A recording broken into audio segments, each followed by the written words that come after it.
मसँग मेरो बिहे हुन्छ कि हुँदैन त्यो सबै हेर्नु पर्यो। हल्ला निरञ्जन दाँत नभन्छन् सबले मलाई हरुवा भन्छन्। हे बालक यहाँ सुन। खोइ कहाँ छ सुन, खोइ कहाँ छ सुन, देखाउँदै आउनु त कहाँ छ सुन। ए मूर्ख बालक तँलाई मैले मेरो कुरा सुन भनेको। ए बाबा त्यसो भन्नु न त। खै चिना ल्याएको छस्? ल्याएको छु बाबा। ए बालक मैले तेरो आमा उठाएको छु र मलाई बाबा कि बाबा भन्दैछस्? मेरो पनि त नाम छ फडुवा भन् मलाई फडुवा। हुन्छ बाबा। तेरो मम्मीको नम्बर भन् त तँलाई बाबा भन्ने धेरै भूत चढाएको छ जस्तो छ। सही बाबा। तँलाई तेरो बाउको अनुहार याद छ बालक? मम्मीले भन्नुभएको म सानो हुँदाखेरि बाबाले मलाई छोडिराख्नु भएको थियो। कतै तिमीहरू त्यतिखेर त्यो काठमाडौँको गौशालामा त बस्दैनथ्यौ? हो बाबा हामी त्यही बस्थ्यौँ, तपाईँलाई कसरी थाहा भयो? ए मूर्ख बालक त त्यतिखेर जन्मेको थिइनस्। तेरी आमा एक्लै थिई, तेरी आमा धेरै नै दुखी थिई। तेरी आमालाई खुसी पार्नको लागि म त्यहाँ बेला बेला गइरहन्थे। त्यसकै नतिजा होस् त। बाबा बेटा हेलो हेर्नु अति खैले तेरो चिना हेरौँ। लाउनुहोस् बाबा, हेर्नुहोस् चिना, मैले बिहे गर्न लागेको केटीको नाम हो मिना। तेरो केटीको नाम हो मिना। मलाई थाहा छ त बाँच्न सक्दैनस् बिना, त्यसैले त हेर्दैछु म तेरो चिना।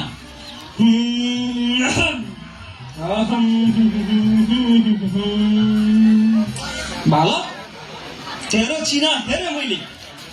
तेरो भाग्यमा त लभ म्यारेज छैन, एरेन्ज म्यारेज पो देख्छु त म। त्यो केटी त तेरो भाग्यमा छैन बालक, छैन।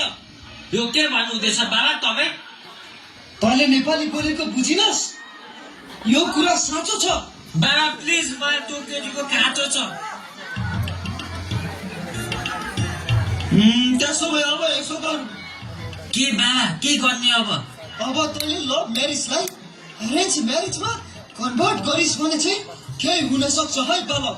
हुन त हुन्थ्यो तर बाबा उसको र मेरो जात मिल्दैन, त्यसैले उसको परिवारले मलाई स्वीकार्दैनन्। त्यस्तो पो हो कुरो। त्यसो भए यहाँ सुन, मसँग एउटा खतरनाक उपाय छ। कस्तो उपाय हो बाबा? भोलि त्यो केटीको हात माग्न जानुपर्छ।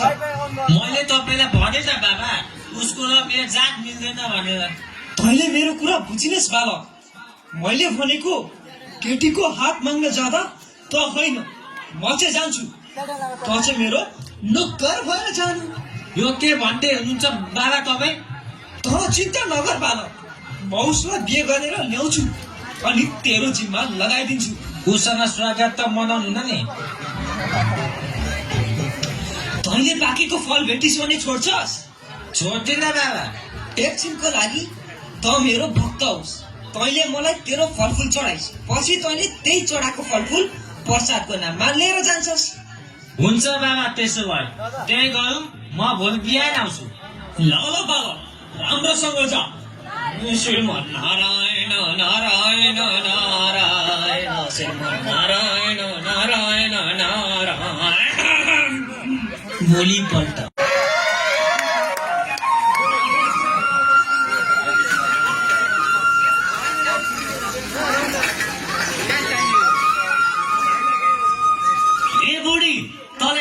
थाहा छ के कुरा बुढा?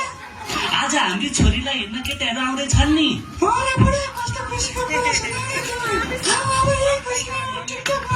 भइहाल्छ नि कालु। बहिया में कसी के सैया मारे लो कच्चा। बहिया में कसी के सैया मारे लो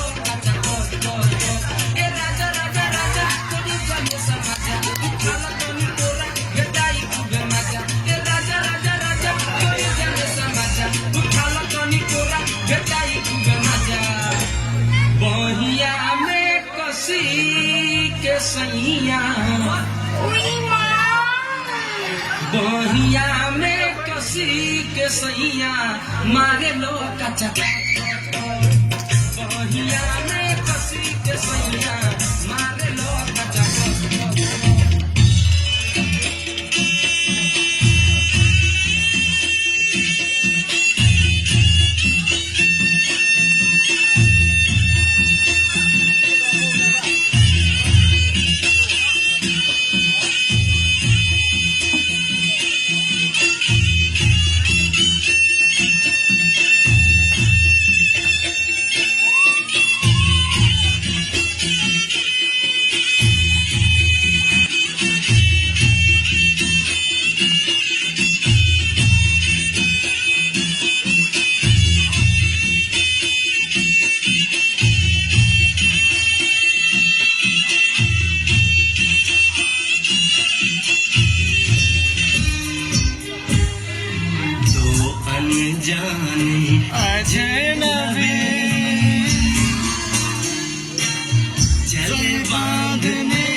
मिलकर क्या बोले। बाबु अनि तिम्रो नाम चाहिँ के हो नि? अल्लाह निरञ्जन दाँत मोहन सबले मलाई भडुवा भन्छन्। जोइ शब्द कस्तो राम्रो हुँदो रहेछ। नरिसाउनु होला, मेरो बुढी यस्तै छे, राम्रो केटा त देख्नै हुन्न। लु छोरी, केटाहरू तिमीलाई हेर्न आएका छन्, बाहिर निस्क त।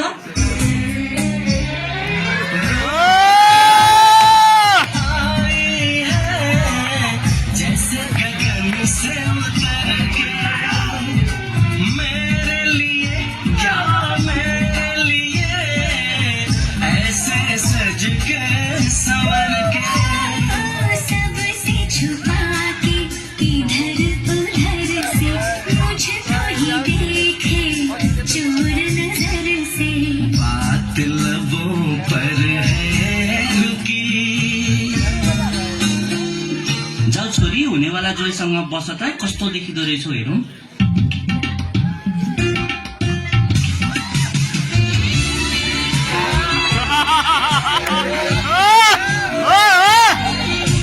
के गरेको छोरी हो तिमीले? मैले त उसको छेउमा बस पो भनेको त।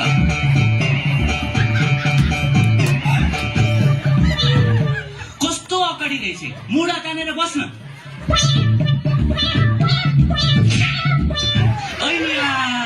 मारी गइनी पौराइदिए।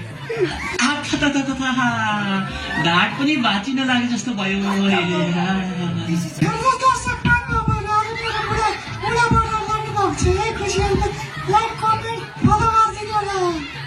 चुप राख, धेरै बोल्छेस्। अय्या टिकटक भिडियो बनाऊ म भिडियो गरिदिन्छु। डाउनलोड गरेर मेरो छोरीलाई बोकेर घुमाउनु म भिडियो गरिदिन्छु। अवश्य सासुआमा।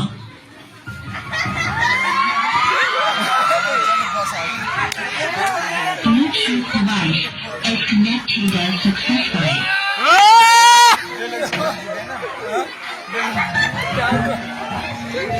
साह्रो पखाले के गरेको जोइ शब्द मैले यो बिहे अगाडि त्यस्तो नगर्नु नि। बेबी, तिमीसँग म बिहे गर्न तयार छु, तर मेरो एउटा शर्त छ। कस्तो शर्त बालिके? मैले मेरो शरीर पहिला नै अरू कसैलाई सुम्पिसकेको छु, के मलाई एक्सेप्ट गर्नुहुन्छ? असम्भव बालिके, नो सिल नो डिल। उसको सिर तोड्ने मै हो, दे नकाउनु। ए हो र बालक? सासुआमा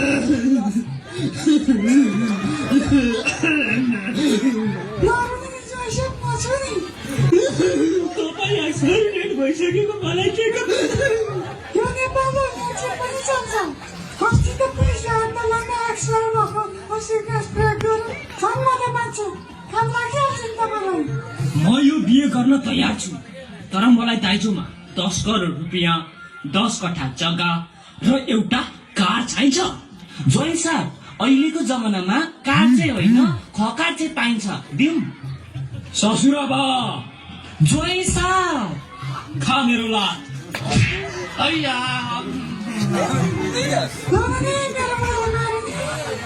लुलु बालक, केटी लिएर भागिहालौँ यहाँ।